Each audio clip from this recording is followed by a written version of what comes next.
Muy buenas tardes con todas y todas. Quisiera dar una bienvenida a quienes se siguen integrando a nuestro tercer encuentro virtual por la vida, dar una cordial bienvenida a nuestros ponentes, a nuestros participantes de esta tarde. Qué honor tan grande compartir este espacio con ustedes. El día de hoy vamos a tratar un tema muy delicado para quienes estamos en este espacio dentro del municipio de Riobamba, pero particularmente dentro de la provincia de Chimborazo. Una situación delicada que creemos que es necesario empezar a trabajarlo, empezar a ponerlo en el debate público e irlo viendo desde las distintas perspectivas. La lucha, el hecho de dejar de luchar por la vida, contemplar lo que representa el suicidio en la población adulta, en la población del adulto mayor también. En esta tarde quisiera agradecer una vez más a quienes hacen posible estos encuentros virtuales, esta iniciativa ciudadana que ha surgido de la participación colaborativa de distintas organizaciones, de distintos grupos y representaciones. Uno de ellos, Narrativa Ecuador, quienes estuvieron compartiendo con nosotros una semana atrás, el Centro Psicoterapéutico Trascender también, que hace posible y forma parte de la red de apoyo psicosocial Riobamba RAPS ERE, Luchito Terán, nuestro compañero de luchas, activista por los derechos humanos acá en nuestra provincia, en nuestra ciudad, y quienes son nuestros anfitriones de esta tarde, el Precolegio de Psicólogos Clínicos de Chimborazo. Muchísimas gracias a cada uno de ustedes por hacer posible este espacio importante que busca abordar desde los diferentes enfoques la salud mental como un elemento fundamental para poder trabajar en el desarrollo social y desde los diferentes ámbitos sacar adelante a nuestra población. Quisiera empezar agradeciendo la presencia de quienes nos van a ayudar compartiendo su experiencia, su conocimiento en esta tarde, quienes por su amplia trayectoria nos pueden abonar con su información y nos permiten ver también desde su óptica y su perspectiva lo que está sucediendo con el suicidio en el Ecuador, en América Latina y después abordando ya a nivel territorial en la provincia y en nuestro cantón Riobamba. Dar la cordial invitación a la doctora Margarita Velasco, ella es directora del Observatorio Social del Ecuador. Muchísimas gracias por su presencia, mi estimada Margarita. A la psicóloga clínica María José Cayambe, quien es miembro del Colegio de Psicólogos Clínicos de Chimborazo, tutora en atención del adulto mayor en pobreza y pobreza extrema. Así también al psicólogo clínico Gabriel Benalcázar, quien es máster en psicología con mención en psicoterapia, docente universitario y con una amplia trayectoria, una amplia experiencia en atención a los grupos prioritarios, principalmente en lo que corresponde a personas con discapacidad y adultos mayores.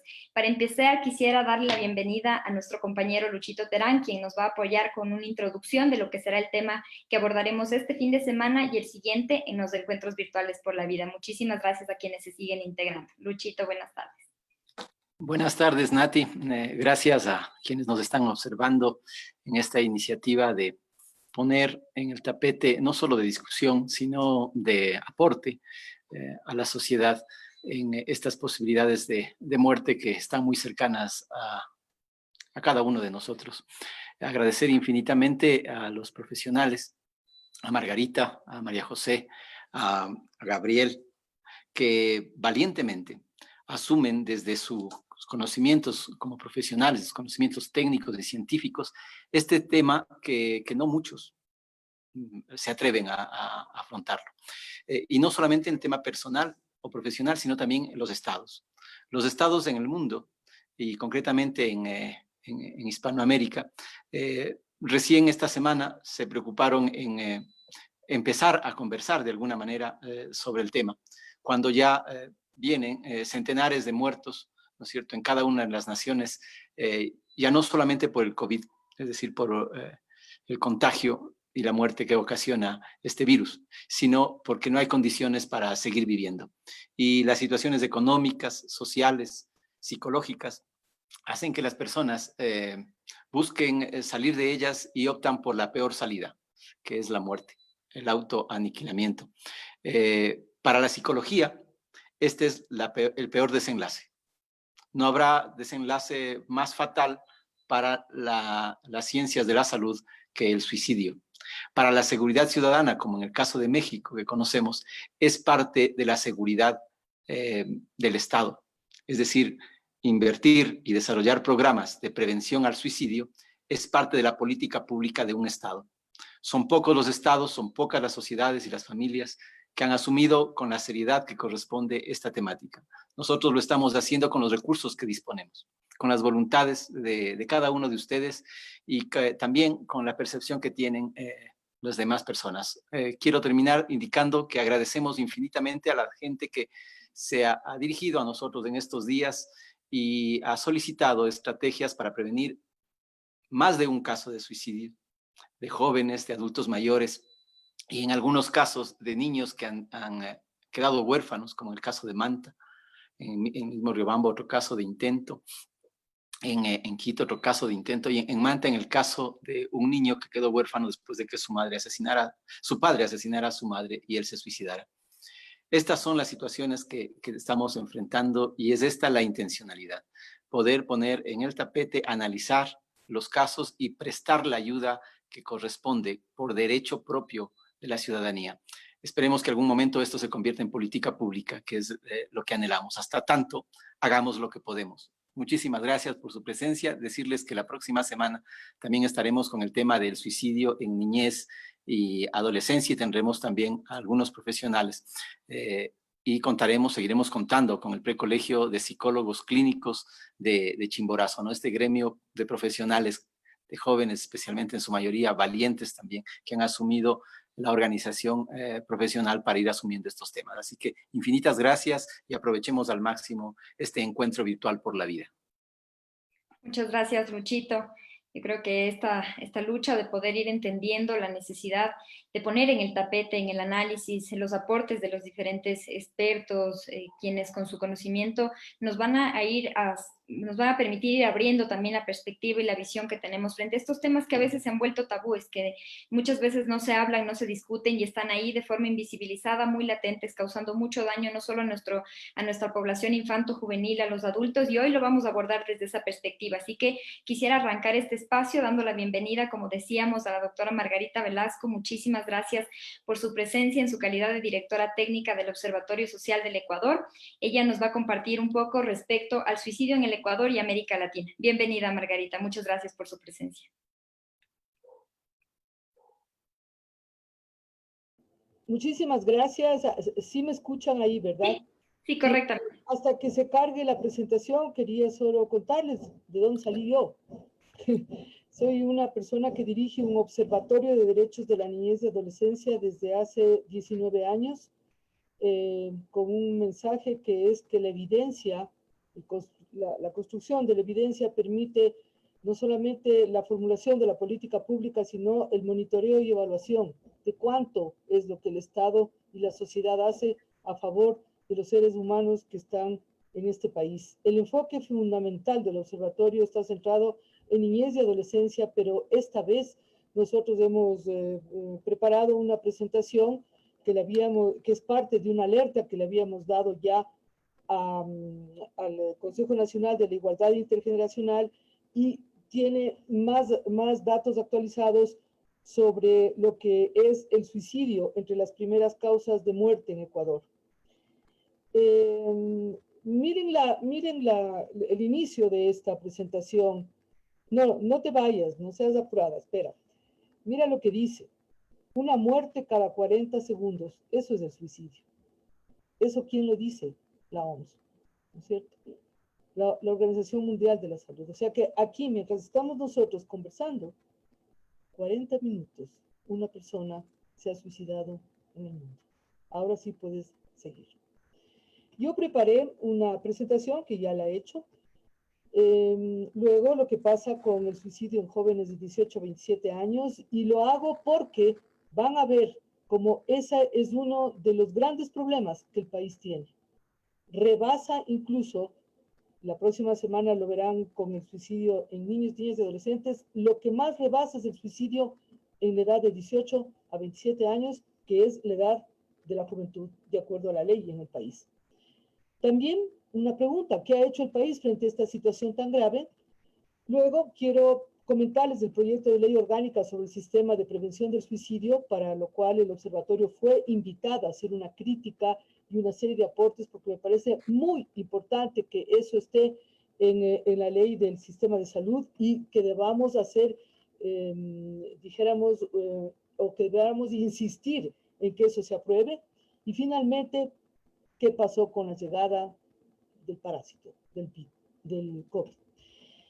El suicidio es un problema de salud pública relevante por su multicausalidad.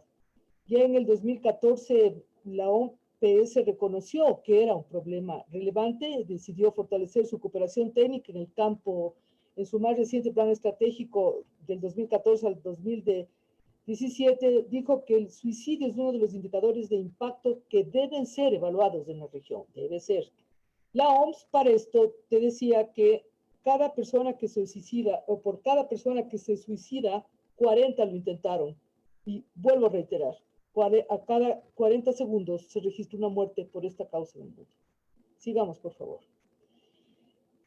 En el mundo anualmente se dice que cerca de 800,000 personas se quitan la vida y muchas más lo intentan hacerlo.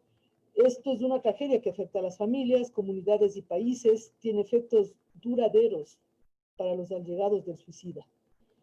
El suicidio puede producirse a cualquier edad. En el 2016 dice la OMS que fue la segunda causa de defunción del grupo etario entre 15 a 29 años en todo el mundo. O sea, igual en el país, ya van a ver. El suicidio no solo se produce, por tanto, en países de altos ingresos, es un fenómeno global. En el 2016, alerta la OMS otra vez, el 79% de los suicidios de todo el mundo tuvieron lugar en países de ingresos bajos y medios, en países como nuestro. El suicidio es un problema de salud pública, por tanto, es prevenible mediante intervenciones oportunas, basadas en datos fidedignos y a menudo de bajo costo. Para que las respuestas nacionales sean eficaces, ¿qué? Se requiere una estrategia de prevención del suicidio multisectorial e integral. Sigamos. Betancourt dice que el suicidio esconde el sufrimiento humano, la deshumanización de nuestras sociedades, sobre todo la soledad. No puede ser entendido solo desde el ángulo clínico para enfermedades mentales como la depresión. Se relaciona e intensifica con múltiples factores sociales que acompañan la vida de los individuos. Por eso, en la introducción que Luis hace de que las condiciones socioeconómicas que nos están ahorcando con la pandemia traerá como resultado también mayor suicidio. Las cifras refieren mayor porcentaje de suicidios entre hombres jóvenes, lo que es explicado por la OPS como resultado en buena parte de la presión que enfrentan los hombres para cumplir con normas de género como, por ejemplo, que tienen que levantar fondos y se quedan sin trabajo, o las que pueden contribuir a comportamientos dañinos como la agresión y la toma de riesgos. Fíjense ustedes, antes de la pandemia, en el grupo de jóvenes de 18 a 29 años en el país, los que tenían pleno empleo, seguridad social, estabilidad laboral, era el 37%, es decir, 4 de cada 10 de los jóvenes. El resto no. ¿Qué pasará con la pandemia? Síganle. Miren esto. Aquí les he traído un gráfico de la evolución de las tasas de suicidio de jóvenes de 18 a 19 años, tasas que quiere decir por cada 100,000 personas. Y entonces aquí vemos como en el país, en 3 años, del 2014 al 2017, la tasa sube de 8.5 a 12.5.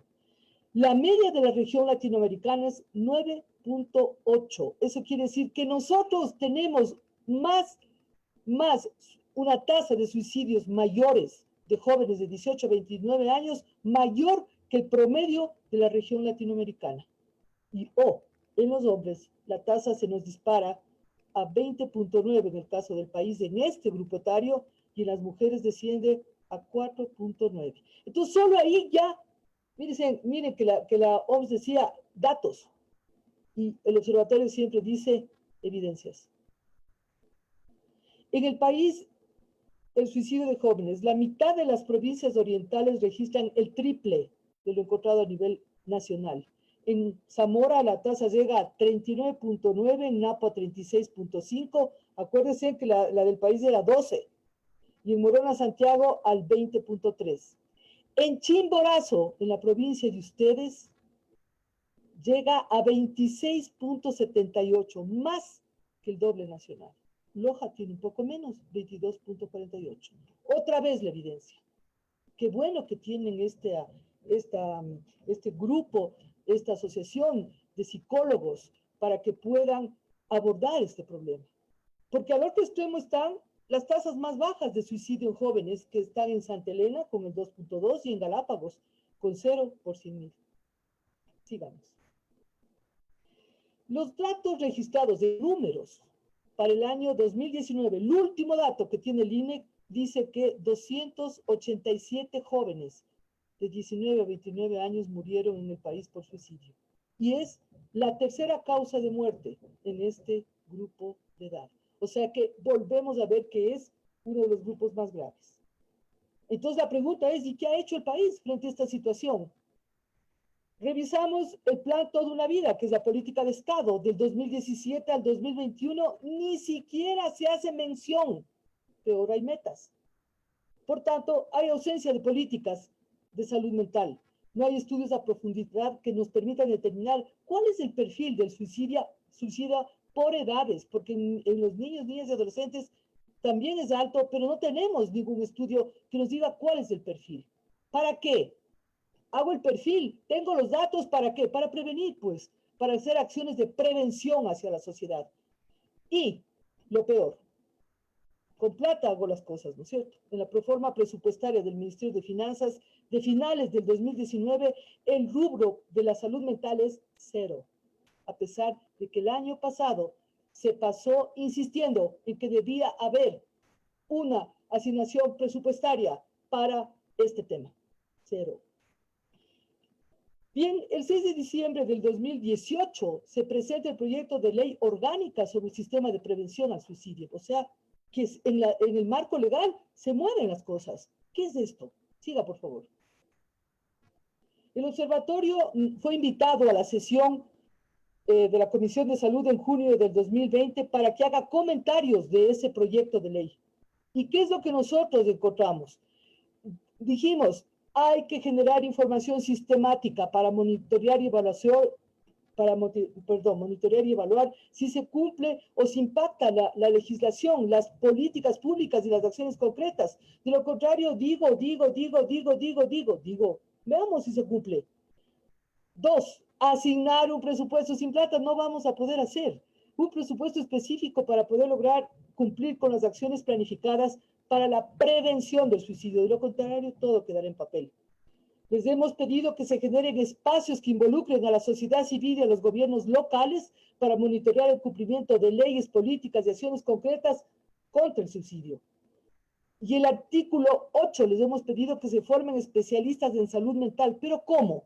Es fomentar la salud mental desde las universidades. O sea, verán, el país ahorita con la pandemia está pagando toda esa formación curativa, nada que ver, ¿qué hace? Por lo tanto, formación en salud mental en las universidades, a todos los que estudian, médicos, enfermeras. ¿Por qué? Porque necesitamos que luego salgan cuando hacen la atención primaria de salud, que sepan unir atención primaria con salud mental, porque esa es una de las grandes debilidades que la población tiene. E incluir, hemos pedido que en esos especialistas de salud mental se formen psicólogos y psiquiatras con la visión de atención primaria de salud. En el acápite del sistema de prevención del suicidio de esta ley, nosotros hemos colocado esto. Les hemos sugerido que pongan énfasis que no es suficiente contar con un Ministerio de Salud Pública rector. Si es que la prioridad para ese ministerio es la curación y no la prevención y la promoción de la salud a través de una red fortalecida de atención primaria con enfoque también de salud mental. El COVID-19 diariamente le señala, sí, le restriega las deficiencias en la prevención, promoción de la salud y la red de atención primaria que ese ministerio ha tenido, que no pudo detener si tenía un sistema de vigilancia epidemiológico perfecto unido a la comunidad, toda la explosión de la demanda hospitalaria y de la contaminación. Bueno, ahí está el famoso, miren, el guapo está ahí, llegó el coronavirus.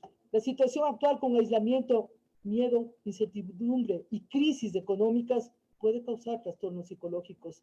Advirtió en una rueda de prensa la directora del Departamento de Salud Mental, la OMS. La OMS recordó que es algo que ya se dio en la crisis económica del 2018. y alertó que podríamos ver algo así en los próximos meses. Volvemos a juntar el problema del virus con la situación económica de la población. El 14 de mayo, por ejemplo, el secretario general de Naciones Unidas destacó que las personas que corren mayor riesgo en la actualidad son los trabajadores sanitarios que trabajan en primera línea. ¿Riesgo de qué? De su salud mental y los defectos, pero también las personas adultas mayores y también los adolescentes y los jóvenes y obviamente las personas con afecciones de salud mental preexistentes y las que están atrapadas en conflictos y crisis. Sí. Antonio Guterres llama a todos los países a asumir compromisos ambiciosos. Eso quiere decir, ponga plata y comprométase a la hora de tratar enfermedades psicológicas en el marco de un posible aumento de los suicidios y el abuso de drogas, dice él, en el ámbito mundial. Y dice, no perder de vista que el desempleo está subiendo. Otra vez, la clase media se está reduciendo, digo yo en mi análisis, dice el observatorio, se está reduciendo por los despidos del sector público privado y que muchas personas ya no tienen para comer.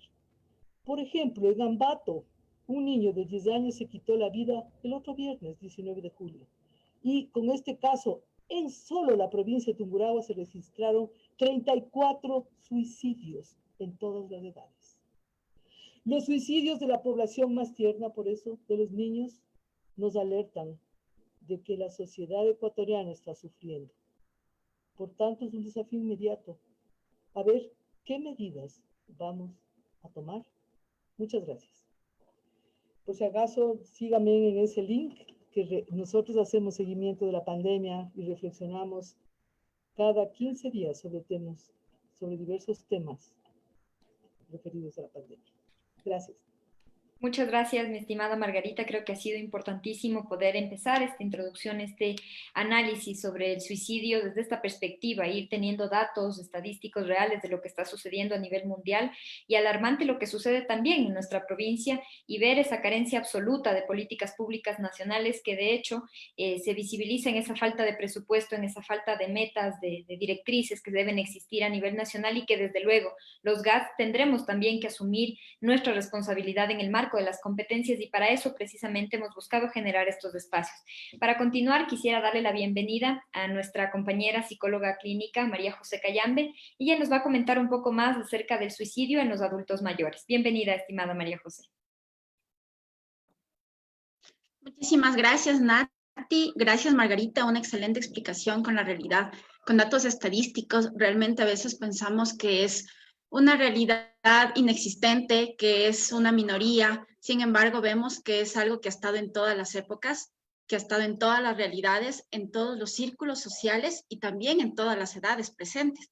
Sin embargo, tal vez por desconocimiento, por falta de que esto salga en las noticias, en la prensa, o simplemente porque es un tema tabú, es un tema del que no a todos les gusta hablar, del que no todos se atreven a hablar. Y es justamente eso, la importancia del trabajo que hacemos hoy al hablar de estos temas, al pedir a las personas que nos están viendo que empiecen a realizar una prevención con sus familiares, a estar más atentos ante la posibilidad de que esto puede estar sucediendo en sus realidades también.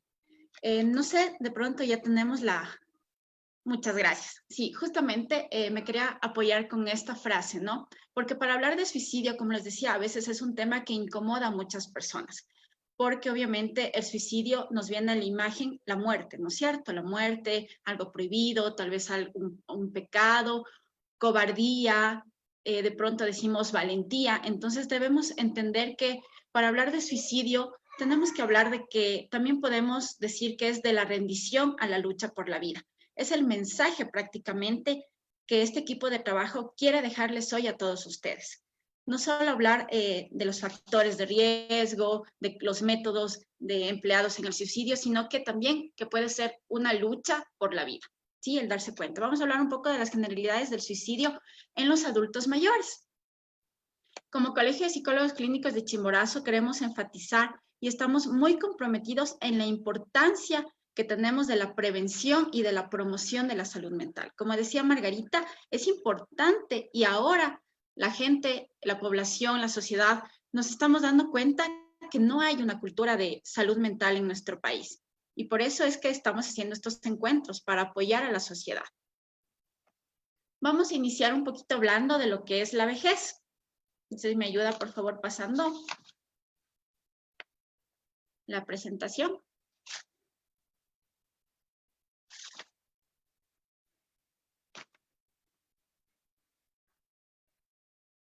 Muchas gracias. Ahí pásele la presentación, por favor. Bueno, hablando un poquito de la vejez, como decíamos, es importante reconocer que es un ciclo de la vida. Es un ciclo de la vida, pero también muchas veces lo relacionamos con el tema de que es una etapa vulnerable. Algo vulnerable que nos de pronto relacionamos a la etapa de la vejez como algo vulnerable, como mayores quejas físicas, como dolor, como sufrimiento, como soledad, como problemas en el ámbito de pronto, aparte de ser económico, en la jubilación. De pronto también lo asociamos con el tema de que ya estamos solos, la viudez, el que los hijos se aparten un poquito de lo que es la familia, lo que hablaremos un poco más adelante acerca del síndrome del nido vacío. Todo esto es importante para entender cuál es el contexto en el que se desarrollan nuestros adultos mayores. Vamos a intentar, no sé si de pronto técnico nos puede ayudar con la diapositiva. Sí, deja de compartir un ratito, Majito, porfa. Ya, dame 12. Ah, no, déjame ver. De aquí creo que lo puedo pasar. Listo. Ahí estamos, ¿no es cierto? Sí. Sí, esto es lo que les comentaba, ¿no? Es importante reconocer esta etapa de la vejez.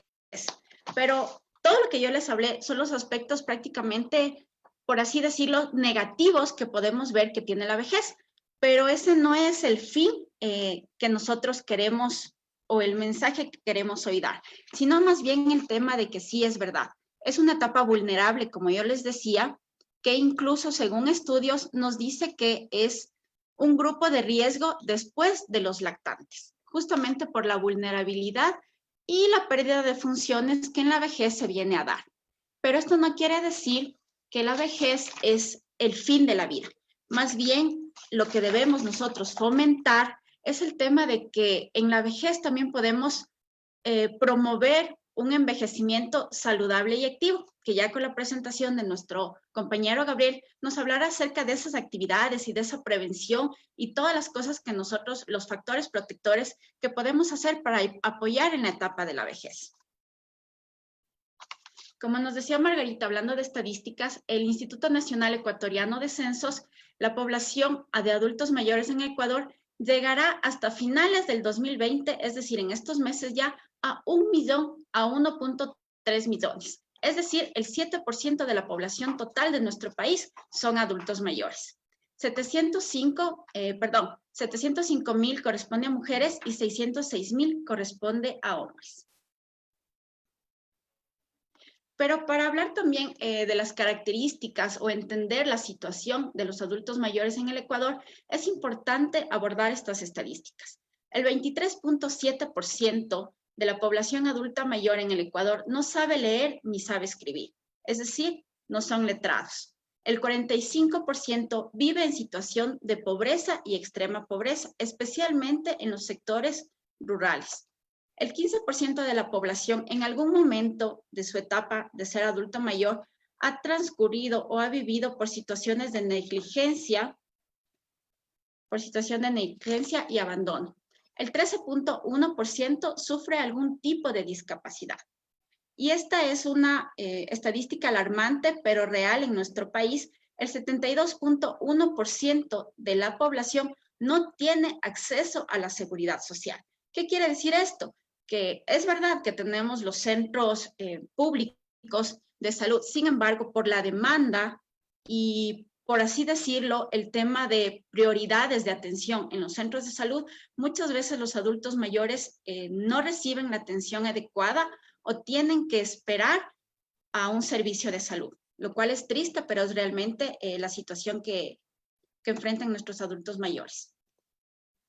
Ahora, hablando ya de lo que es el suicidio en sí, también debemos hablar de rasgos distintivos del suicidio en el adulto mayor, que vendrían a ser, por así decirlo, un poco diferente a lo que podríamos hablar en los adolescentes. En los adultos mayores se realizan menos intentos autolesivos. ¿Qué quiere decir esto? Que por lo general, si van a tomar una decisión, pues ellos lo hacen ya definitivamente. No están de pronto con intentos fallidos o están primero alertando a los familiares o a los cuidadores de lo que van a hacer. Ellos usan más métodos letales. Sin embargo, esto dentro de las estadísticas y de los estudios, los métodos un poco más violentos o letales los utilizan en estadística los hombres, siendo los métodos el ahorcamiento y las armas de fuego, que en el caso de las mujeres utilizan métodos menos violentos, como por ejemplo la intoxicación medicamentosa con varios medicamentos, con lo que llamamos el cóctel de fármacos, también con tóxicos, o también lo que es una intoxicación por gas. Algunos estudios dicen que es porque realmente en las mujeres no hay en sí la intención de quitarse la vida, sino más bien es un llamado de atención hacia los familiares o hacia los cuidadores. Como les decía, muestran menos señales de aviso. Estos actos son premeditados, reflexivos, es decir, no son impulsivos. Pueden adquirir la forma de un suicidio pasivo o silencioso, como les he puesto entre comillas, dejarse morir. ¿A qué se refiere esto?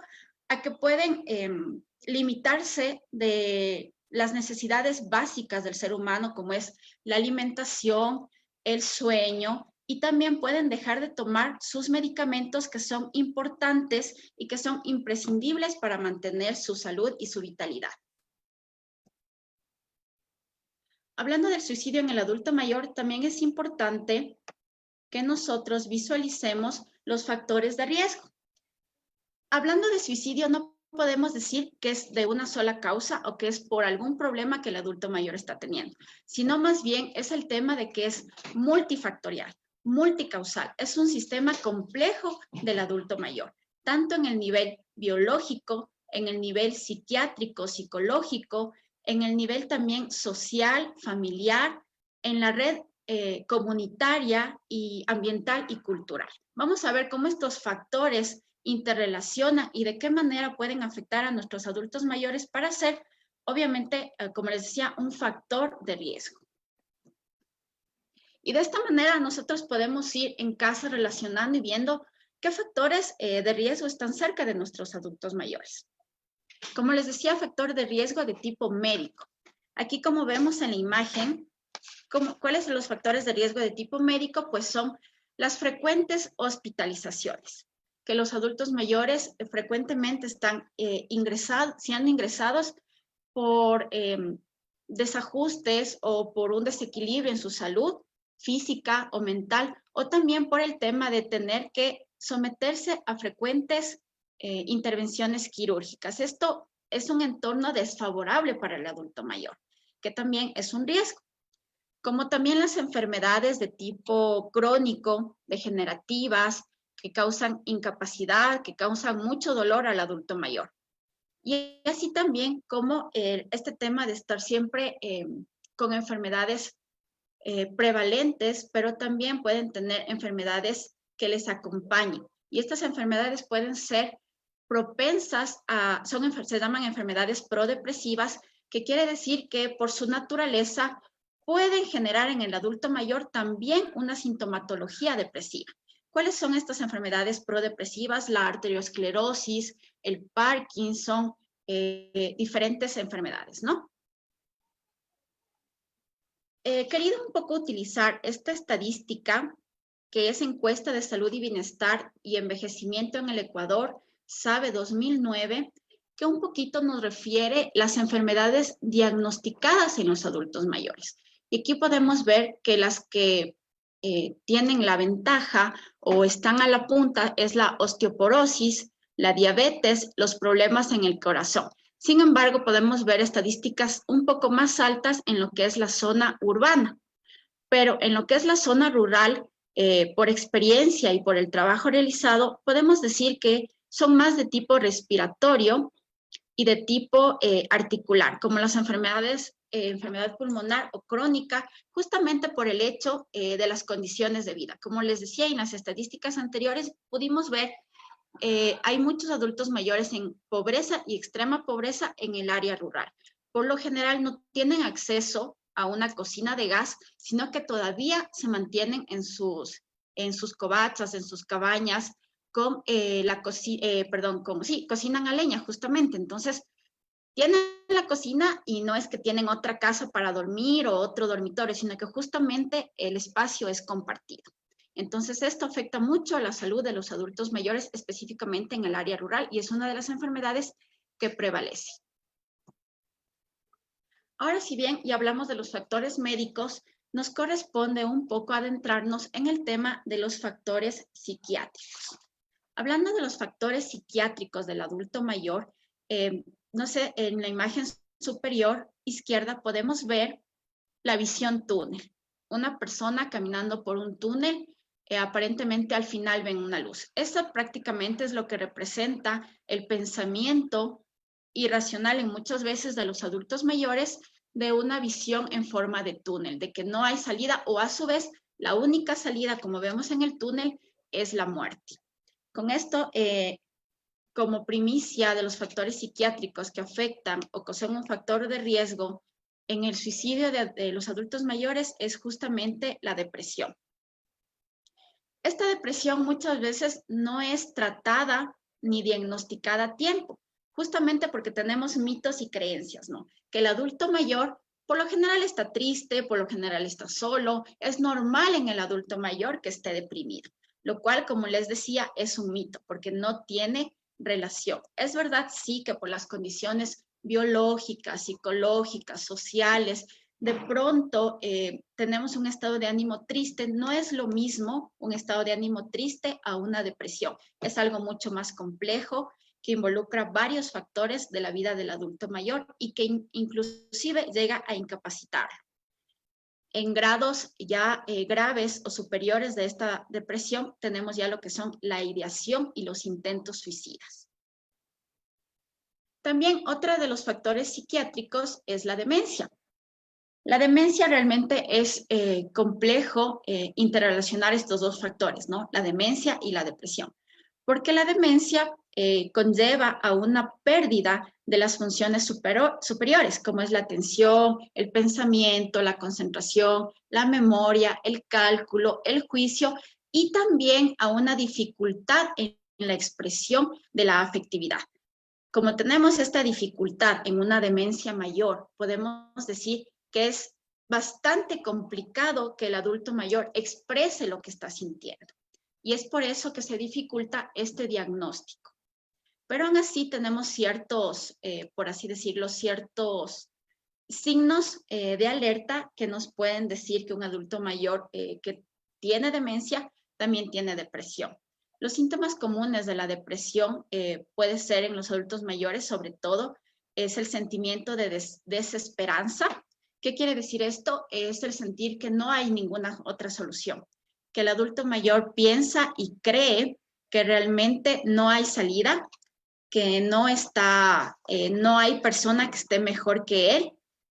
Y ahí es donde viene lo preocupante, porque en los datos de suicidio en los adultos mayores, uno de los mayores riesgos o alertas es este sentimiento de desesperanza. El sentimiento de desesperanza en un adulto mayor debe ser una señal primordial de que el siguiente paso puede ser un intento suicida, y hay que estar muy alerta a esto. Si vemos que nuestros adultos mayores pierden el apetito, empiezan a perder de peso, tienen un desinterés o una apatía, lo que llamamos nosotros en psicología, esta falta de interés, esta falta de motivación, en cosas que antes sí le agradaba y ahora no, debemos tener esa señal de alerta. Ahí algo está pasando con nuestro adulto mayor, algo nos está faltando.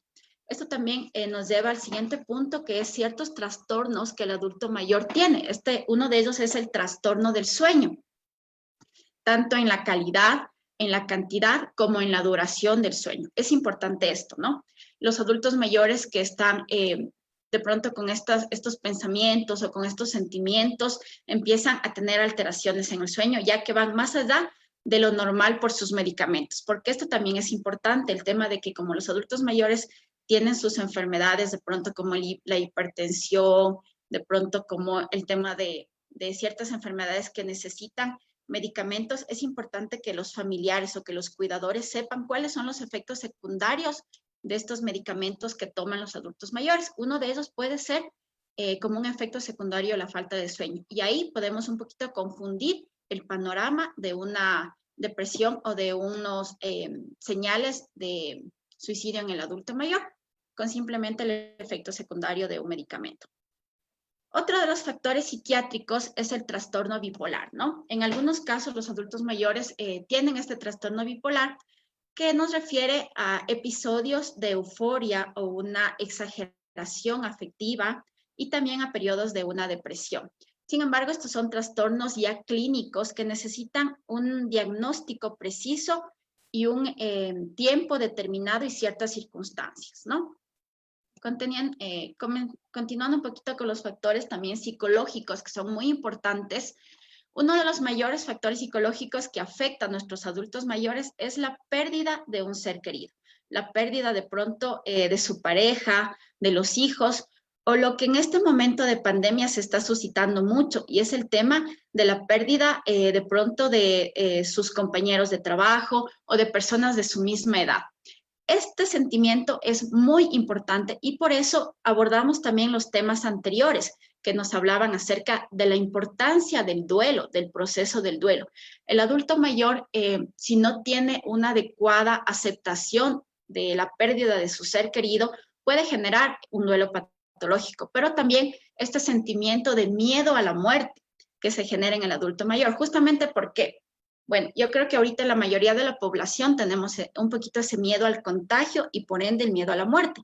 Al principio las estadísticas o de pronto las noticias nos decían que afecta al grupo vulnerable de los adultos mayores, especialmente si tienen enfermedades preexistentes. Pero después empezamos a ver gente joven que también fallecía. Entonces, ya se generó en toda la población ese miedo al contagio y a la muerte. Ahora imaginemos eso a una escala mayor, que es lo que se da en el adulto mayor, justamente por el tema de que está en su etapa final del ciclo de la vida. Por sus condiciones justamente genera este miedo a la muerte, lo cual es un factor muy importante y de alerta ante el suicidio. Otro de los factores psicológicos, también tenemos un poquito la soledad, ¿no? Vemos el adulto mayor solo, no tiene compañía, no tiene con quién conversar, pero no solo es el adulto mayor que vive solo, porque los estudios nos dicen incluso que hay adultos mayores que viven dentro del entorno familiar, pero no conversan con sus hijos. Hablamos de una soledad afectiva. Y es importante hablar de esto, bueno, en el tema de factores familiares trataremos un poco más, pero es lo que se está dando en estos momentos.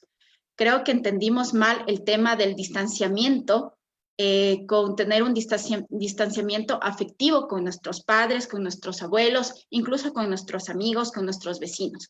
Entonces, lo que nos pide ahorita las normas de protección y de prevención del COVID es un distanciamiento físico, más no emocional. Y es por eso importante el uso de los medios de comunicación, el uso de los de diferentes aspectos que podemos tener para comunicarnos y estar presente en la vida de nuestros adultos mayores. Esto es muy importante y quiero que por favor se queden con la imagen a la izquierda inferior, este adulto mayor que está arrimado a su bastoncito, está solo, está triste, pero más que nada en la mirada, ¿no? Es una mirada realmente de vacío.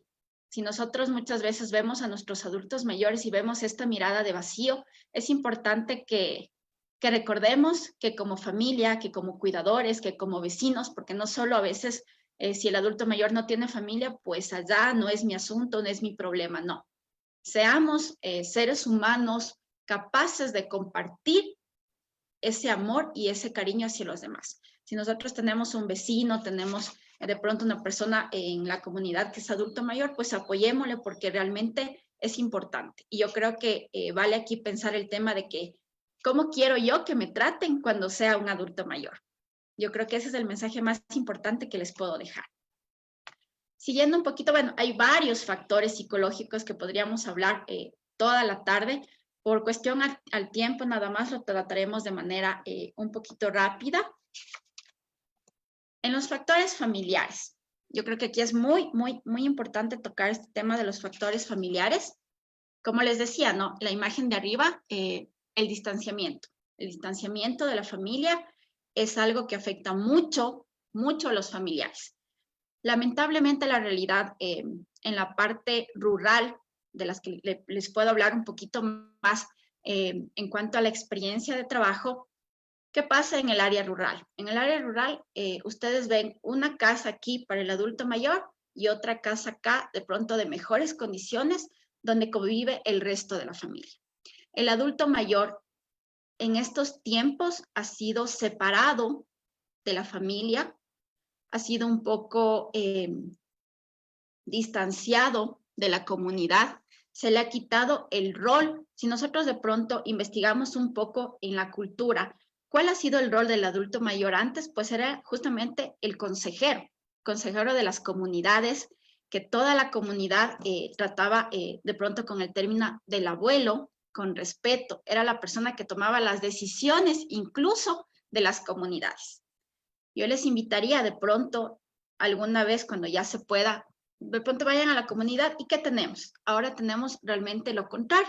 El adulto mayor es el que incluso ya ha sido por el tema de esfuerzo físico, de tiempo, de pronto ha sido aislado. Los adultos mayores pasan en su casa solos durante todo el día, sin ninguna actividad que hacer, sin tener una persona cerca con la cual puedan conversar, y eso es lo que afecta mucho a nuestros adultos mayores. Otro de los factores familiares que tenemos es el tema, lo que les hablaba un poquito, del síndrome de la golondrina. ¿A qué se refiere esto? Es decir, que hay muchos hijos en la familia y el adulto mayor ya no puede estar solo, entonces se divide, porque nadie quiere tenerle o nadie puede por algún tipo de condición o por tiempo, por esfuerzo, tenerle de forma permanente al adulto mayor. Entonces, ¿qué hacen? Nos dicen, un mes se va a tu casa, otro mes se va a la casa de otro hermano, el otro mes se va a la casa de un cuñado, el otro mes se va a otro lado. Entonces, el adulto mayor no tiene una residencia fija. Es lo que llamamos el tema de la síndrome de la golondrina, o también el abuelo ping-pong, que va y viene, lo cual afecta mucho al adulto mayor. ¿Por qué? Porque no genera ese sentido de pertenencia que todo ser humano necesita. Este es mi espacio, esta es mi casa, estas son mis cosas. No genera eso, y por eso también toma decisiones en cuanto al suicidio. En la imagen inferior podemos ver lo que también les comentaba un poquito acerca del nido vacío. Esta etapa es la evolución en la cual los hijos ya se van de casa. De pronto se casan por sus estudios, por su profesión, y la casa queda vacía. Y es mucho más de riesgo. Por lo general la pareja, el padre y la madre, vuelven nuevamente, pasan de ser una familia a ser una pareja. Pero también puede pasar el tema, y que es un poquito más preocupante, cuando esta persona los educó solos, era una familia monoparental. Es decir, solo había papá o solo había mamá, o a su vez en el transcurso enviudó, ¿no? Entonces es mucho más de riesgo. ¿Por qué? Porque el adulto mayor va a quedar prácticamente solo, ¿no? También un factor familiar, o podemos decir, es el tema de ser institucionalizado.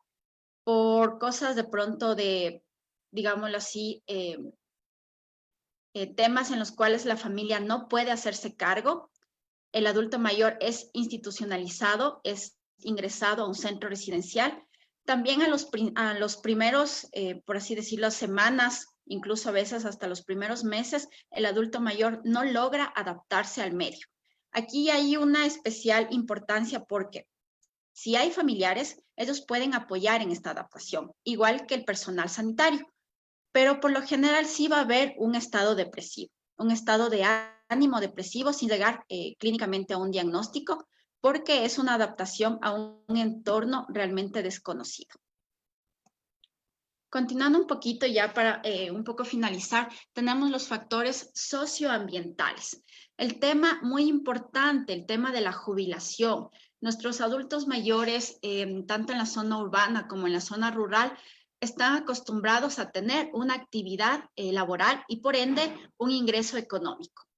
Ahora, con el tema realmente en el Estado, no hay políticas o no hay programas donde haya este trabajo al adulto mayor con sus ciertas limitaciones, porque obviamente no podemos pedir o no podemos desear que el adulto mayor ingrese a trabajar las mismas horas de pronto o con el mismo esfuerzo físico que una persona en su edad laboral normal. Entonces, el adulto mayor con sus ciertas limitaciones podría sí continuar con una actividad laboral y de hecho es importante que lo haga, porque la actividad laboral no solo nos da un aporte económico, también nos da un incremento de la autoestima, del sentimiento de sentirnos útiles, el sentimiento de prosperidad, motivación que todo ser humano tiene. Entonces, el tema es poder generar un trabajo o un ingreso al adulto mayor dentro de sus posibilidades. Y obviamente también, como toda actividad que vayamos a hacer con el adulto mayor, que este debe ser de acuerdo a las preferencias y gustos y respetando la decisión del adulto mayor, no imponiéndole ciertas actividades, ¿sí? Eso dentro de los factores socioambientales. También tenemos el tema del maltrato, ¿no? Como dice ahí en la imagen que tienen los adultos mayores, el cartel, no somos, no alcanzo a ver, pero no somos inexistentes, ¿no es cierto? No nos ignore. La violencia no solo es física, no solo es psicológica, en los adultos mayores también se da el tema de la violencia patrimonial, el tema de que estoy cuidando a mi abuelita, estoy cuidando a mi mamá por el tema de herencia. El momento que ya me firman los papeles, realmente a veces es la realidad que nosotros observamos en territorio, observamos en campo. El tema de que firman los papeles y allá se desterró, se fue, le mandamos a un cuarto vacío aparte de la casa y ahí se queda, ¿no? Es muy triste esta realidad, pero es verdad. Entonces también tenemos la violencia, un tipo de violencia también es la indiferencia. Le digo, no, pero si no le hago nada a mi adulto mayor, a mi familiar, ni le molesto, ni le voy a visitar, no le estoy maltratando. No, eso es mentira, eso es ojo. Eso es importante que ustedes lo vean. El tema de la indiferencia es un tipo de maltrato, ¿sí? Y obviamente también, como les decía, la difícil situación económica es un factor socioambiental preocupante en los adultos mayores. Un adulto mayor que es rechazado por la sociedad se deprime. Cuando presenta este cuadro es muy difícil que lo supere porque generalmente no pide ayuda. Un adulto mayor no está pidiendo de pronto, llévenme donde el psicólogo o llévenme, ni siquiera a veces en la parte biológica el adulto mayor pide o tiene un acceso a la salud, a los centros de salud. Esos ya realmente, especialmente les menciono la parte rural, no tenemos esa cultura de prevención de las enfermedades. Si yo me siento mal, de pronto me tomo una agüita o ya me ha de pasar o descanso y ya cuando voy al médico a veces es muy tarde realmente. Entonces, si no hay esa prevención en la parte biológica, mucho más en el tema tabú que todavía es para algunos adultos mayores y para algunas familias el tema de la psicología. Bueno, un poco terminando, como les he dicho de manera breve, lo que es los factores de riesgo del adulto mayor, porque realmente este es un tema bastante extenso. He querido finalizar con esta fotografía, un poco del trabajo que se puede hacer con los adultos mayores, el tema de la rendición a la lucha por la vida. Es la frase que queremos que quede como instancia. El tema de que es una persona adulta mayor no quiere decir que simplemente la voy a sentar en una silla a que coja un poco de sol y ahí pasa el resto del día. Hay miles de actividades que ya nuestro compañero nos mencionará y a veces si no tenemos de pronto el conocimiento o el tiempo para realizar una actividad con el adulto mayor que decimos que de pronto es muy específica o muy científica, simplemente acompañarles. Lo que necesitan nuestros adultos mayores es que los escuchemos, que los acompañemos, que les demos cariño y que les demos mucha protección. Con esto he querido finalizar. Gracias a todos por el tiempo. Muchas gracias, mi querida Majito. Muchísimas gracias por tu exposición. Creo que ha sido súper importante tener la posibilidad de conocer estos factores, de ir identificando estos criterios que se deben tener en cuenta y en consideración cuando se trata de nuestros adultos mayores. Nos ha parecido necesario, pertinente poder abordar este tema desde esta óptica de los adultos mayores, en virtud de que durante la pandemia son uno de los principales grupos vulnerables y pues en estos momentos nos necesitan más que nunca y debemos tener clara la situación que se está atravesando para poder dar el apoyo de manera inmediata. Quisiera agradecer a quienes nos escriben a través de la plataforma, a quienes nos hacen sus comentarios, sus sugerencias, también las felicitaciones. Muchísimas gracias a Mirivina, a Mabo, a Damel, a Alicia, a Alex, a nuestro compañero Marco. Muchísimas gracias a todos por sus comentarios. Siempre será muy importante para nosotros, para quienes estamos en la red de apoyo psicológico de aquí de Riobamba, la red de apoyo psicosocial de Riobamba RAF, poder contar con sus criterios y con su conexión en estas transmisiones que estamos generando todos los días domingos.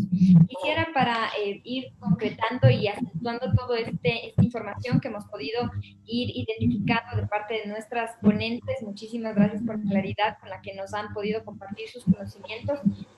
Ir cerrando con el último tema que vamos a abordar esta tarde, que es respecto ya a la prevención. ¿Cómo podemos prevenir esta situación del suicidio desde este punto de vista de que es una realidad multifactorial, multicausal? En ese sentido, dar la bienvenida al psicólogo Gabriel Benalcázar. Muchísimas gracias, estimado Gabriel, con el tema prevención del suicidio. Bienvenido. Muchas gracias, Natalia.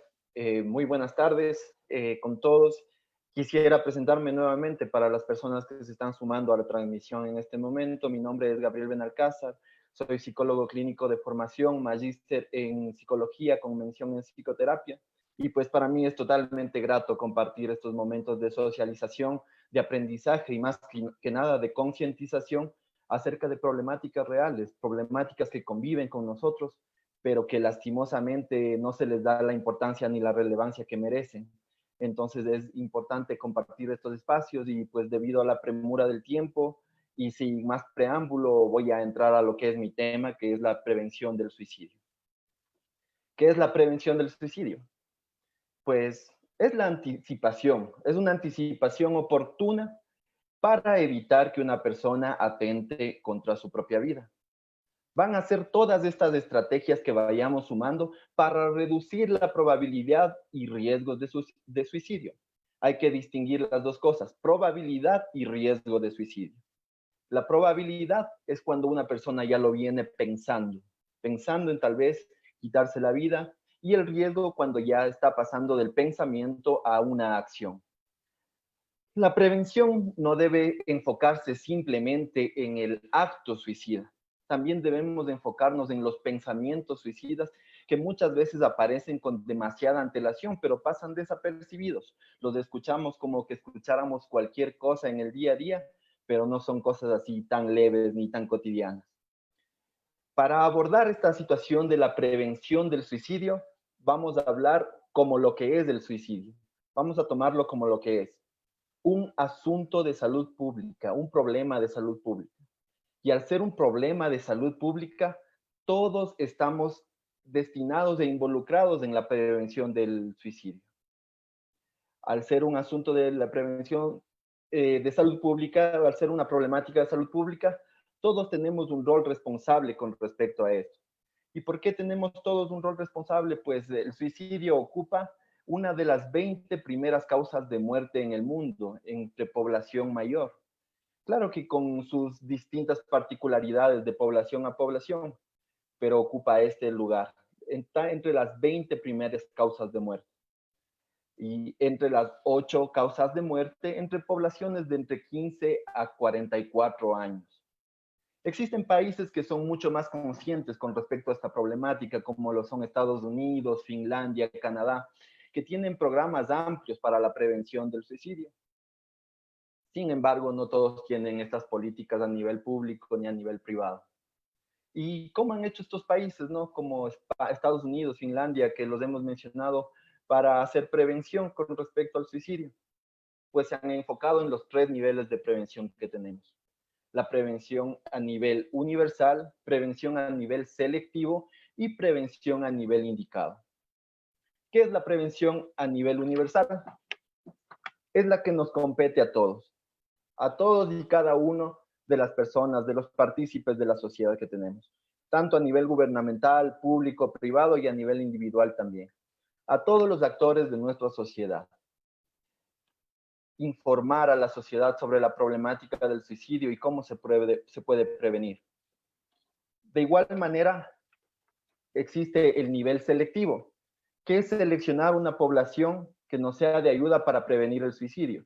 Por ejemplo, profesores, pueden ser cuidadores de centros gerontológicos, médicos, en el ámbito laboral también. Ir capacitando a las personas, ir informando a las personas sobre la problemática del suicidio y cómo se puede prevenir. Y por último, una prevención a nivel indicado, que es cuando ya la problemática ha aparecido. Cuando la problemática ya ha aparecido, cuando ya hemos identificado sectores vulnerables, sectores con tendencia a cometer suicidio, pues se hace una intervención indicada en los sectores de mayor probabilidad de que incurran en suicidio. Una vez mencionados los 3 niveles de prevención que tenemos, cabe indicar que la mayoría de intervenciones están dirigidas al nivel indicado, es decir, básicamente cuando la problemática ya ha sido identificada, que es una prevención básicamente medio curativa, digámoslo así, porque ya identificamos que existe la problemática y ahí queremos hacer prevención. Lastimosamente ocurre así a nivel global, pero existen también otros países que nos dan un poco de enseñanza con respecto a esto y nos dicen que no, que se debe hacer en mayor cantidad a nivel universal y selectivo, pues ahí podemos erradicar previo a que se den los intentos autolíticos de intentos suicidas. Existen una infinidad de programas para la prevención del suicidio. Son muchísimos, varios de ellos varios de ellos están basados en resultados con evidencia.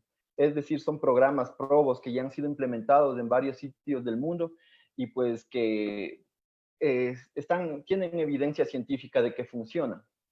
Existen 3 tipos de programas que han sido los que más mejorías reportan a nivel de prevención. Son los programas de psicoeducación, los programas de entrenamiento o gatekeepers, que también se los llama, y los programas de tipo screening. Son los 3 tipos de programas que son los más probos, los que tienen mayor evidencia en este sentido, evidencia científica, por supuesto. Entonces, ¿de qué se trata un programa de psicoeducación?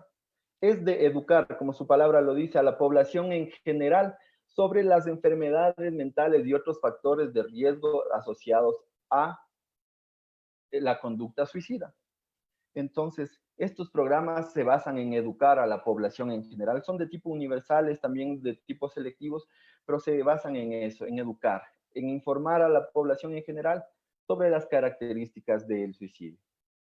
Los programas de entrenamiento, que está basado más a nivel institucional, los gatekeepers, que la traducción al español viene a ser como un tipo conserje, un tipo portero. Pero, ¿qué quiere decir? Es una persona que va a ser entrenada para detectar factores de riesgo a nivel laboral, a nivel escolar, a nivel institucional, a nivel de adultos institucionalizados en centros gerontológicos, por ejemplo. Entonces ellos van a ser entrenados para identificar factores de riesgo y que puedan detectar los mismos y pedir la ayuda necesaria. Y por último, los programas de screening o programas de pesquisa, que son estos programas guiados a la detección de factores de riesgo en las personas mediante la aplicación de un pequeño test, digámoslo así, que en muchas instituciones de aquí del Ecuador sí lo usan, pero no son tan usuales. Entonces, estos test que se van llenando a nivel laboral, a nivel institucional, de cualquier tipo, nos dan ciertos factores que pueden ser de riesgo y que pueden estar indicando que existe una ideación suicida, que existe tal vez unas ideas de muerte en la persona. Entonces, una vez que se detectan mediante este test, se les remite a un especialista de la salud mental para que sea él el que aborde. Estos han sido los programas que existen con respecto a la prevención. Esto tiene que ver más con el aspecto gubernamental, con el aspecto de políticas públicas que deben implementarse. Pero ahora queremos saber cómo asumir un rol responsable en la prevención de un suicidio. Y lo vamos a topar a breves rasgos de esta situación. Primero hay que entender, hay que tener muy claro que el suicidio aparece como resultado de conflictos, problemas, trastornos y enfermedades psicológicas y o psicosociales. Entonces, se trata de algo que está relacionado a una problemática psicológica donde está comprometida la salud mental. Y al estar comprometida la salud mental es algo a lo que tenemos que tomarle mucha atención y que tenemos que responder a lo mismo como si fuese una emergencia. Tal como si fuese una emergencia física, tenemos que atender a estos problemas que están desencadenando en las ideas de suicidio. Y para entenderlo de mejor manera, vamos a hablar sobre la dinámica del suicidio, para de una manera psicoeducar a las personas que nos están viendo en este momento sobre cómo se da la dinámica del suicidio. Primero hay que entender que es un proceso complejo y dinámico. Complejo, ¿por qué? Porque dependerá mucho de cada realidad personal que está viviendo el individuo, ¿sí? Y dinámico porque van influyendo un montón de factores familiares, sociales, internos, externos, ¿no? Entonces es un proceso bastante complejo, pero que por lo general tiene esta evolución. Lo graficado aquí a manera de pirámide. De manera inicial, lo que va a suceder es una ideación suicida pasiva. La ideación suicida pasiva se dan como ideas, ¿no? Como ideas sueltas que presenta un adulto mayor, sobre que tal vez ya no le gustaría estar en este mundo, sobre quizá que ya ha vivido lo que tenía que vivir y que pues ya no tiene mucho por qué vivir y que desearía en realidad irse del mundo, o también se puede presentar a manera de ideas como que a nadie le importaría si yo me muero, todos estarían mejor sin mí. Entonces, esta es una ideación suicida pasiva. Cuando estas ideaciones se van exacerbando, pasan a una siguiente fase, que ya son unas ideaciones suicidas más intrusivas. Aquí lo podemos ver graficado. Que ya están que pasan de ser pasivas a manifestarse mediante amenazas verbales y gestos suicidas.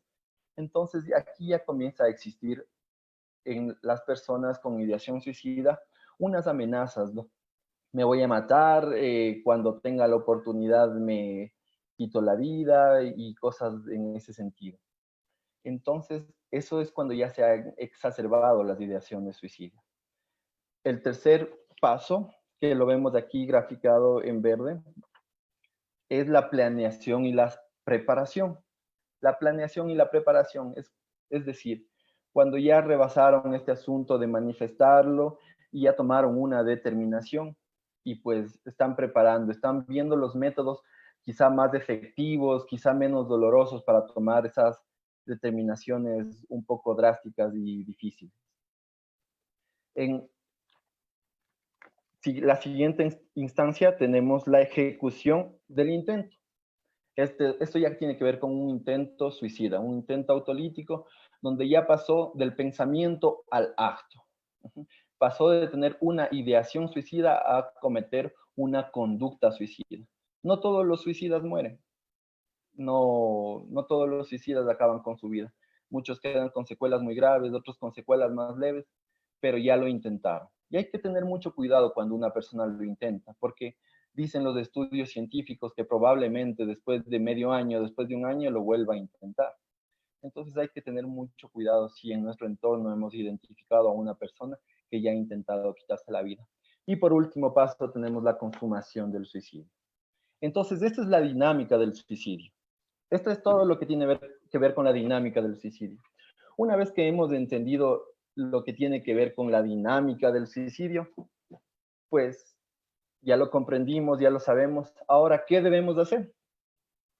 Debemos convertirnos en analistas y observadores del comportamiento y de la comunicación humana, a todos los niveles. Este conversatorio está enfocado a los adultos mayores, pero tenemos que enfocarnos a todos los niveles. Ser analistas de la comunicación, ser analistas del comportamiento, observadores de lo que va sucediendo, para lo cual tenemos dos tipos de comunicaciones.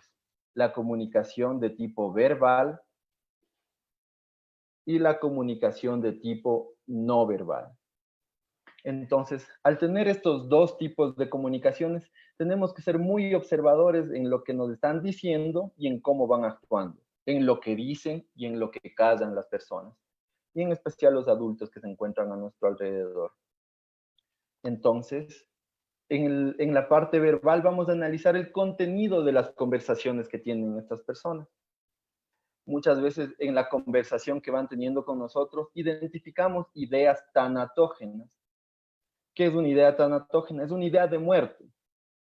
Una idea de muerte, ¿no? Una idea de, ya he vivido lo suficiente, ya quisiera morirme, mejor ya quisiera irme de este mundo y cosas de ese tipo. Esa es una idea tanatógena. Que las ideas tanatógenas tienen la particularidad que suelen convertirse en ideas suicidas. Pasan de la idea de ya quisiera irme a este mundo a la idea de voy a acabar con mi vida. Voy a hacer algo, voy a tomarme algo, voy a tomar una determinación que termine con mi vida. Entonces hay que ser muy cauto en el momento de escuchar a las personas, no dejar pasar por alto este tipo de ideas, este tipo de conversaciones, este tipo de palabras. Y la comunicación no verbal, que es una de las más complicadas y se nos pasan por alto. A veces no nos damos cuenta que una persona de nuestro entorno está muy triste, se aísla, está irritable, se enoja por cualquier situación, se desespera por cualquier situación, se desborda emocionalmente por cualquier situación. Dejó de tener el gusto por las cosas que antes le gustaban, dejó de tener gusto por ir al parque, por compartir con su familia, con los nietos, con los vecinos, con los pares, con la esposa. Perdieron el gusto por absolutamente todo, están más fatigados que de costumbre, no duermen bien, tienen insomnio de mantenimiento y de conciliación, tienen una falta de apetito, no están comiendo lo que deberían estar comiendo, lo que comían normalmente, tienen falta de concentración, problemas sociales, problemas laborales, problemas escolares, o si no, simplemente comienzan a callar. Es decir, se acogen al silencio y comienzan a tener todas estas emociones negativas que van sintiendo, se van para adentro y comienzan a llenar y a saturar a las personas. Entonces existe una estrecha relación entre lo que es ideación suicida, conducta suicida y suicidio.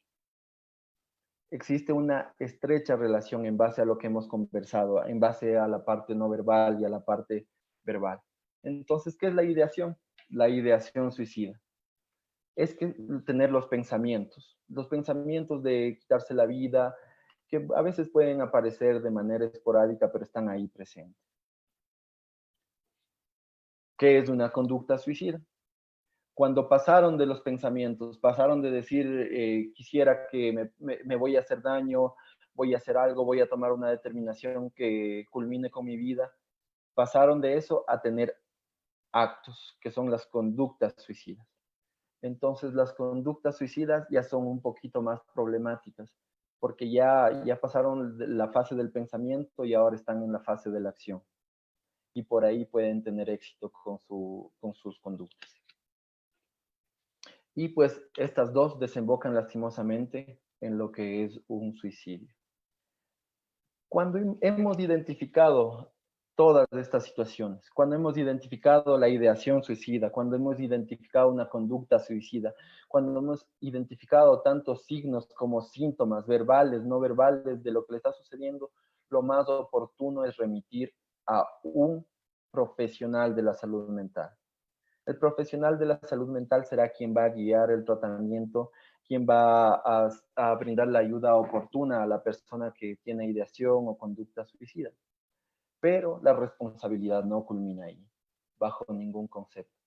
Pues existen mayores responsabilidades a partir de este momento que se ha logrado identificar y que se ha logrado remitir a las instancias adecuadas, que es los factores de riesgo y de protección. Los factores de riesgo y de protección son una consecuencia de una interacción continua entre elementos familiares, sociales, ambientales. Entonces, son una interacción de todos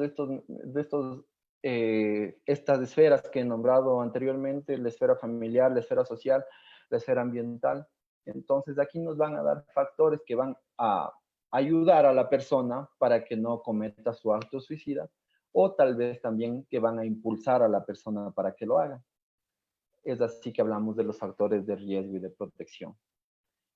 Cuando fomentamos factores de protección, vamos a evitar que la persona continúe desarrollando esa visión de túnel de la que hablaba María José. Vamos a evitar que suceda eso.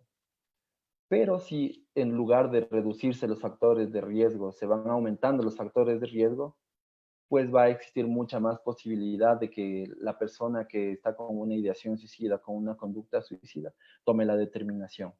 Entonces, lo óptimo es reducir los factores de riesgo y aumentar los factores de protección. Y vamos a dividirlos en diferentes esferas, ¿sí? Vamos a dividirlos en la esfera familiar, en la esfera social, en la esfera escolar, cultural y subcultural. La esfera familiar, factores de protección, ¿cuáles son?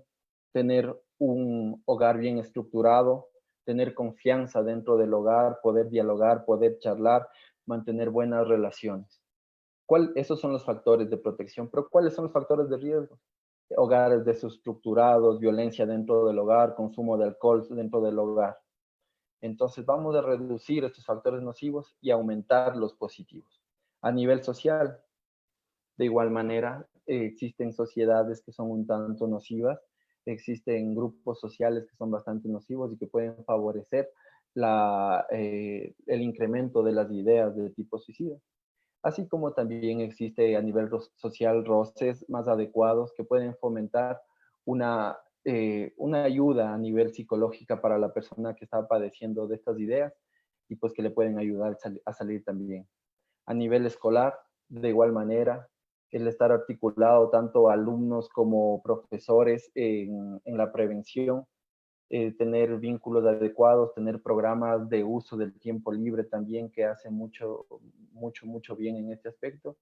Y por otro lado, la indiferencia a nivel escolar y a nivel institucional, laboral, escolar, como se lo quiera llamar. La indiferencia que es uno de los factores que más hace daño, ¿no? Y es uno de los factores de riesgo. Se dan cuenta de lo que sucede, escuchan lo que pasa, escuchan los gritos de auxilio que da una persona con ideación suicida y pues muchas veces no se hace nada. A nivel cultural, todo lo que engloba nuestra cultura, ¿no? Consumo tal vez de alcohol, de sustancias, que suelen ser factores de riesgo al momento de tener ideación o conducta suicida. Y los factores culturales que también pueden apoyar, ¿no? Como el factor religioso, el factor del arte, de todo lo que esté inmiscuido en nuestra parte cultural. Y ahora vamos a abordar la parte subcultural con respecto a los factores de riesgo, que es muy importante. Las subculturas que ahora estamos viviendo, en especial con respecto a la población adolescente, existen subculturas que incluso están guiadas a la propagación de información sobre el suicidio y sobre cómo hacerlo, sobre los métodos más efectivos, sobre los métodos menos dolorosos. Entonces hay que tener mucho cuidado con esta situación de las subculturas. No todo es negativo, existen subculturas muy positivas, subculturas de tipo fitness que están orientadas al ejercicio, subculturas de tipo artísticas que están orientadas a hacer arte, a hacer música, a hacer improvisación y otro tipo de actividades. Entonces, una vez que hemos hablado de estos factores de riesgo y de protección, es importante hablar también de la creación de redes en base a estos factores de protección. Las redes que deben estar comunicadas a un nivel macro social, comunicándose todos los sistemas en un sistema macro, es decir, familia, sociedad, amigos, escuela, trabajo, centros gerontológicos, centros hospitalarios, deben comunicarse en una red de apoyo para las personas que están atravesando por esta situación de tener ideas suicidas.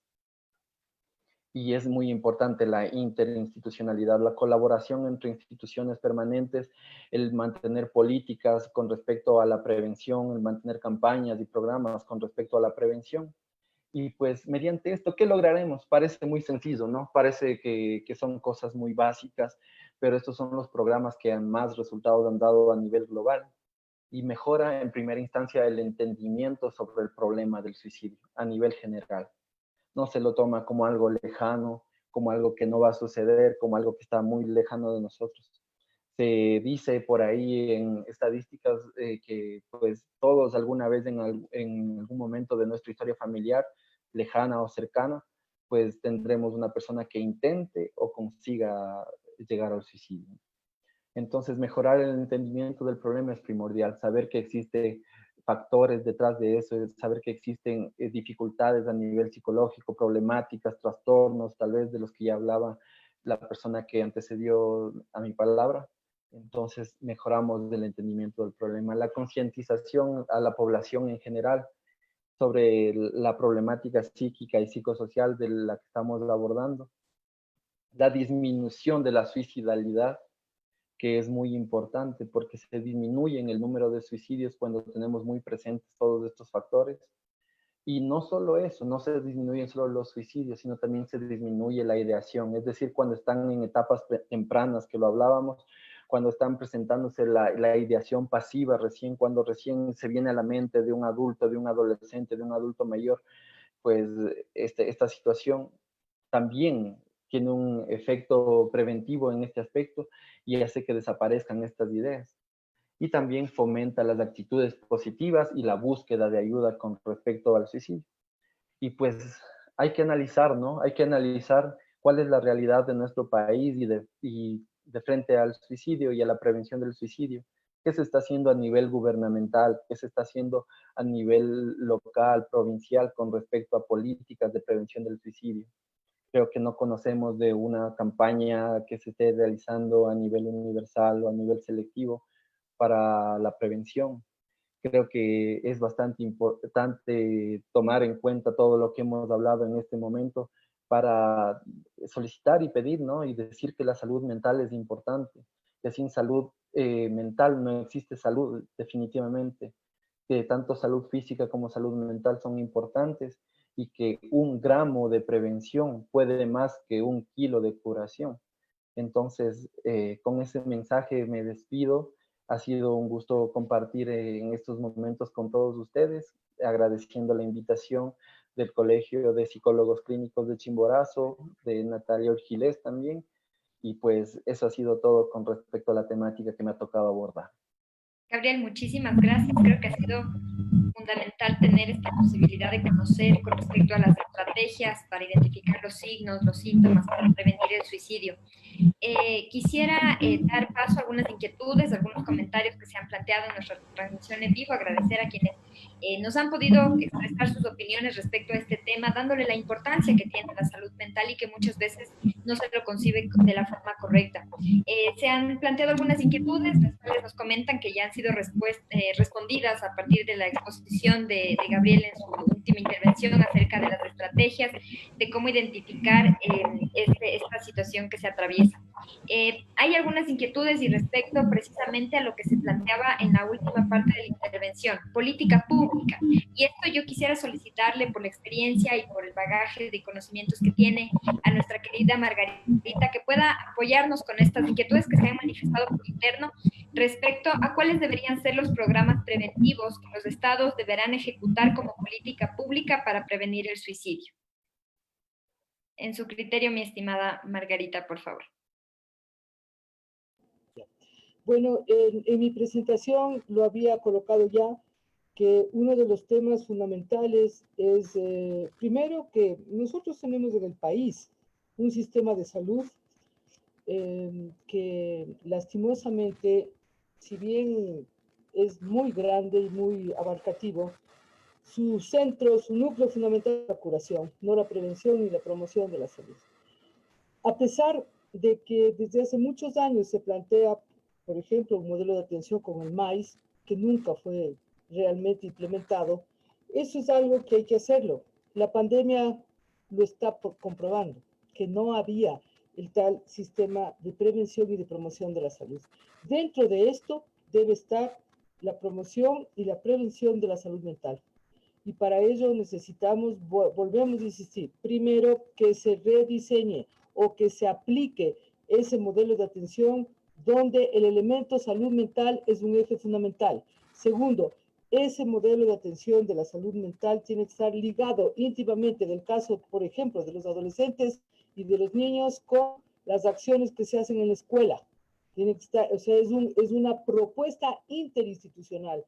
Ministerio de Salud Pública, escuelas, formación de los recursos humanos. Habíamos alertado que sí, es importante invertir en la formación de psicólogos y de psiquiatras, pero con un enfoque de atención primaria de salud, es decir, en la población, en los espacios donde la población está, tengo que educar. Todo lo que, por ejemplo, Gabriel en Alcázar ha expuesto aquí, yo si fuera ministro de Salud le contrato a él y le digo, a ver, me arma todo lo que es lo local y luego lo bajamos a cada una, atención, de los 248 cantones tiene el país, Luis. Ajá, ¿qué es la salud preventiva y promocional? Que yo en mi barrio, si me siento malo, si detecto una de las cosas que él nos ha enseñado, o que la Majos nos dijo que, ojo, que eso hay que mirar, le digo. ¿Desde dónde? Desde la escuela, le digo. ¿Desde dónde? Desde la organización comunitaria. Ah, porque este tema de los afectos, de la soledad, ¿no es cierto?, de la depresión, es algo que tiene que ser tratado. Entonces, así igualito como ahora también, si armo el cerco epidemiológico para frenar la pandemia, ¿cómo lo hago? Si tengo organización local, si tengo educación brutal de la organización local para detectar problemas, y si tengo mi centro de salud que está capacitado para eso, y el centro de salud sí lo tengo. Lo que pasa es que esos que están ahí en el centro de salud están sentados esperando que les llegue la gente. No es así. Hay que salir a buscarlas. Y segundo, hay que acompañar. La palabra es acompañamiento. Cuando detecto problemas, ¿no es cierto, Majos? Tengo que acompañar, porque tengo que darle el apoyo. Darle el apoyo. ¿Qué significa eso? Necesito más psicólogos clínicos, pero formados en la atención primaria de salud. ¿No es cierto, Gabriel? Así nomás. Esa es una de las cosas. Y luego, la plata, si no, ¿cómo? Si no asigno presupuesto específico para todo lo que es la salud mental, no hay cómo. Y ya vimos, yo les mostré, que eliminaron el presupuesto para todo lo que es salud mental. Eso es lo que se me ocurre. Porque la Comisión de Salud de la Asamblea, que me invitó a presentar, está con esa ley, proponiendo la ley contra el suicidio. O sea, qué bien. O sea, que algo escrito va a haber. Sí, pero eso, del dicho al hecho hay mucho trecho. Y para eso está, por ejemplo, la organización local. Está las responsabilidades del gobierno local. Está todo eso. Imagínense tener esas maravillas de expertos que nos han presentado aquí, como Gabriel y Majos, en el gobierno local. Ya pues, pónganse las pilas, ¿no es cierto? Recursos humanos los tienen. Lo que hay que hacer es armar toda la red de protección. Eso nomás. Gracias. Gracias, Margarita, muchísimas gracias. Creo que es importante topar este último tema que se ha mencionado, porque cuando hablamos de política pública muchas veces se siente como algo muy grande, muy distante, muy complejo, y realmente no es así. Nosotros hemos tenido la experiencia con Luchito Terán de venir desde hace varios meses atrás intentando buscar estrategias y mecanismos para poder hacer entender la necesidad de trabajar en salud mental. Y cuando entramos a este tema, y quisiera ahí complementar con una consulta ya a nivel personal, ¿cómo desde los GATS podemos buscar estas estrategias? Porque muchas veces, por ejemplo, golpear las puertas de las instituciones educativas que terminan cerrándonos pensando que son los estudiantes de la propiedad de los ministerios y que nadie puede meterse, así sea una campaña positiva, así sean estrategias que buscan en animar a los jóvenes y a los niños a que tengan mecanismos de descarga de esas formas de gestionar de manera correcta sus emociones. Entonces, buscar estas estrategias muchas veces se vuelve complejo porque termina siendo como una especie de competencia en donde a los GATS nos ven como enemigos y más bien entramos en esta disyuntiva de qué es lo que podemos hacer. Por ejemplo, ahora esta iniciativa que ha surgido de la ciudadanía de poder generar esta red de apoyo entre todos, comunitario, ir poniendo en el análisis y en el debate público lo que sucede con el suicidio, mucho más con una provincia donde los datos son alarmantes y lo vemos también en los comentarios de la gente que nos escribe. Realmente es preocupante que la media a nivel nacional sea de 12 puntos y acá en la provincia de Chimborazo estamos por el 27.78, o sea, realmente está pasando algo y si no empezamos a hablar de esto, si no empezamos a buscar alternativas y mecanismos que nos permitan entre todos activarnos para dar una respuesta y buscar prevenir, pero de verdad, más allá del discurso, sino con acciones concretas, realmente esto va a seguir disparándose de una forma alarmante y mucho más ahora que vemos que forma parte de las noticias de forma regular cada semana. Aquí en nuestra provincia nos enteramos y pasa como si no sucediera nada, como que aquí no pasa nada y realmente es alarmante. Entonces, Margarita, ¿qué más podemos hacer desde la sociedad civil? ¿Qué más podemos accionar de parte de los gobiernos locales? Y vayamos entre todos y con el apoyo de quienes nos escuchan y nos acompañan en estas transmisiones, también buscando nuevas alternativas y rompiendo estos tabúes también que limitan que podamos trabajar en estos temas. Yo creo que, mira, yo lo mencioné, uno de los elementos más complejos en el país es la transversalidad de las políticas, que quiere decir que, sí, a ver, ¿quién es el líder en lo local? No descentralizaron el país. No, los líderes no son los gobiernos locales, primero. A ver, Luchito, ¿no son los gobiernos locales los líderes en cada uno de los territorios? ¿Son o no son? Sí, pues, ya. Entonces, primera cosa. Segunda cosa, ¿cómo vamos a operar con el Ministerio de Educación local? ¿Cómo vamos a operar con quién más? Con el Ministerio de Salud local, ¿no es cierto? ¿Cómo lo vamos a hacer? Entonces, ustedes, si tienen una organización de la sociedad civil, ya tienen un paso adelante. Tienen que comenzar a hacer reuniones y a negociar con cada uno de los líderes antes de que vayan a la reunión, para convencerlos de que es fundamental, de que es un problema impresionante de